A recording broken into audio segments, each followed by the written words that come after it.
emang kita nggak bosen ya ngelihat calon presiden yang orangnya juga kita tahu kita nggak akan pilih. Emang kita nggak pengen ya punya calon presiden yang prestasinya tuh bisa kita banggakan gitu. Kalau misalkan orang nanya, oh dia pernah ngapain, terus kita bisa ngomong dengan yakin apa prestasi dia. Emang kita nggak pengen ya balik ke masa-masa ketika nih ada orang bilang, kita kayaknya melakukan sesuatu, terus semua orang mau melakukannya. Emang kita nggak pengen balik ke masa-masa itu. Dan saya percaya orangnya adalah ini. Dan saya yakin kalau misalkan kamu ngelihat video Pak Anies juga, mendengar dia bicara, pasti ada sesuatu yang membuat kita pengen bilang, ini presiden saya. Dan saya melakukan apapun yang saya bisa. Kalau misalkan kita mau turun tangan, semua orang bisa melakukan apapun yang mereka bisa. Pada dasarnya ada 3. Satu, gini deh. Coba riset sendiri tentang Pak Anies Baswedan. Supaya kamu yakin. Kalau perlu bandingin sama yang lain. Oh, saya pede banget membandingin beliau dengan calon-calon yang lain. Saya tahu sebanyak-banyaknya. Google gitu, apa segala macam, ngobrol sama orang-orang atau baca buku. Yang kedua, mulai pembicaraan di meja makan. Angkat nama Pak Anies Baswedan. Tanya sama orang-orang di rumah. Kalau presidennya siapa? Kalau disebut, bilang kalau presidennya ini. Dan jangan takut untuk berdebat. Kenapa? Karena nggak ada alasan untuk takut. Kita tahu calon kita keren. Kasih tahu semuanya. Yang kita mau lakukan adalah mengubah sesuatu yang udah kebiasaan lama. Tentu akan ada friksi. Jangan takut. Yang menurut dugaan para pemilih dalam pemilu 2024 yang akan datang, peluang beliau sangat kuat untuk menjadi presiden. Karena itu maka saya juga pakai baju kuning, karena saya juga mendukung beliau sebagai calon presiden. Dan beliau orang pintar, seorang akademisi, tapi juga seorang yang betul-betul memiliki satu pemikiran yang jauh ke depan tentang pembangunan Indonesia. Oleh karena itu tepat beliau menjadi gubernur, dan lebih tepat lagi bahwa beliau nanti akan jadi presiden. Itu pesannya jelas ya, Mas Anies Baswedan paling memiliki basis dukungan yang sangat luas. Karena bukan hanya ada pada kelompok-kelompok yang sejak awal mendukung Anies Baswedan, tetapi sebagian akan mengambil dan berada pada kelompok-kelompok yang mendukung Prabowo Subianto. Ini pesan khususnya. Nah, sama seperti Mbak Wiwi tadi, saya bilang pesan umumnya adalah ini yang 3 nama itu masih merupakan embrio. Dukungan yang sudah pasti itu menurut saya beda cerita ya. Kalau Anies dalam hal ini adalah sosok yang betul-betul bukan kader dan dicalonkan dan banyak didukung. Nah, sementara Mas Ganjar itu adalah kader partai gitu ya.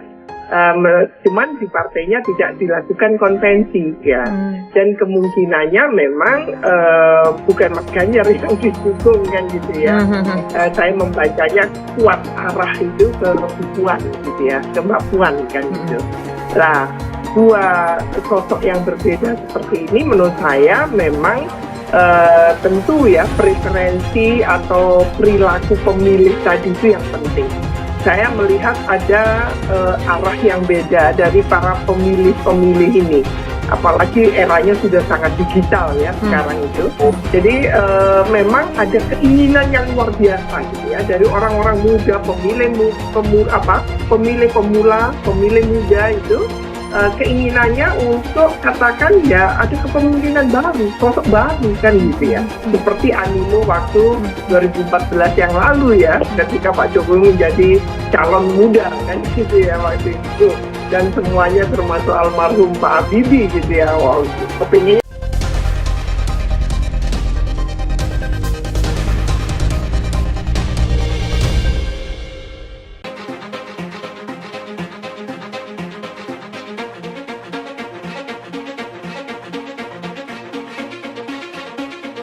bakal calon presiden Partai Nasdem Anies Baswedan gencar melakukan safari politik ke berbagai daerah. Anies mengaku selama melakukan safari politik, dia sempat dikasihani dan mendapatkan dukungan dari masyarakat untuk terus maju pada Pilpres 2024. Bapak jangan mundur ya Pak, jangan takut, terus yang sabar ya Pak. Jadi saya ini kalau kemana-mana ini dikasihani Pak, kata Anies dalam sambutannya di acara Barisan Pecinta Relawan Anies Baswedan atau Baperan. Bahkan kata Anies, masyarakat siap berjuang bersama dirinya pada kontestasi demokrasi di 2024 nanti, agar terciptanya pemimpin yang membawa perubahan.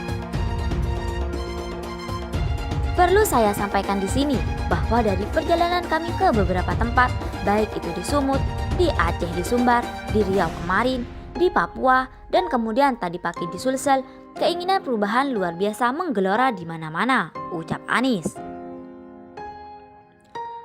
Safari ke banyak tempat, apa yang terjadi? Mereka semua mengatakan kami ingin ada perubahan, kami ingin ada perbaikan, sambungnya.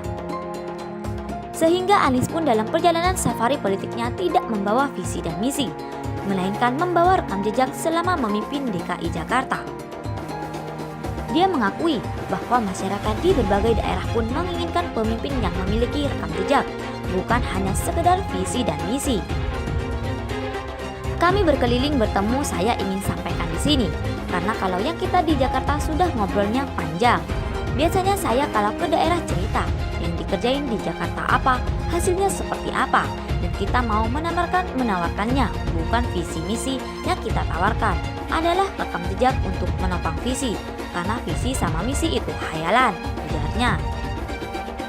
Oleh karena itu rekam jejak yang telah dia torehkan di Jakarta akan dibawa oleh Anies ke ranah nasional, yakni saat dirinya menjadi presiden di 2024 mendatang. Jadi sekarang kita hanya meneruskan saja Pak Kiai, kita nerusin, kita enggak mengubah. Bila kemarin kita kerjakan dalam konteks Jakarta, sekarang kita tawarkan ini ke level nasional, imbuh Anies. Sebagai informasi, Anies Baswedan menghadiri langsung acara deklarasi Anies for Presiden 2024 dari Barisan Pecinta dan Relawan Anies Baswedan di VIPE Hotel Cililitan, Jakarta Timur. Anies terlihat didampingi oleh Ketua Umum Majelis Ulama Indonesia atau MUI Jakarta, sekaligus Ketua Dewan Pembina Baperan Kiai Haji Munahar Mukhtar. Acara ini juga turut dihadiri oleh Al-Habib Hussein Ja'far Al-Haddad, tokoh Betawi, Damin Sada, dan beberapa ulama lainnya. Selain itu, acaranya ini juga dihadiri oleh Jawara se-Jabodetabek serta para simpatisan.